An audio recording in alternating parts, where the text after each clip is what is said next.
सलमा आगा निकाह या चित्रपटातून रातोरात स्टार झालेली ही अभिनेत्री। दिल के अरमान या गाण्याने त्यांनी चाहत्यांच्या मनावर राज्य केले, पण त्यांचं पडद्यामागचं आयुष्यही काहीतरी वेगळी कहाणी सांगतं। तर 1930च्या दशकातील लोकप्रिय अभिनेत्री अनवरी बारी बेगम यांच्या त्या कन्या।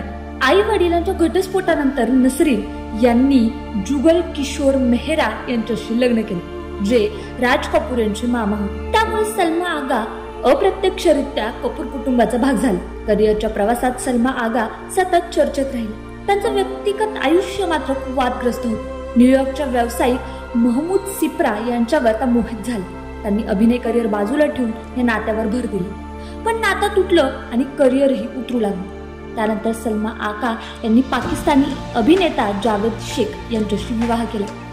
जवळपास 3 वर्ष दोघं एकत्र राहिले, पण हे नातं टिकलं नाही। जावेद शेख यांनी नंतर सांगितलं, सलमा खूपच असुरक्षित होत्या।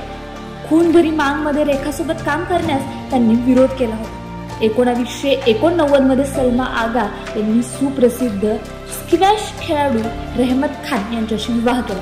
2 मुलांना जन्म दिला, पण 2010 मध्ये घटस्फोट झाला।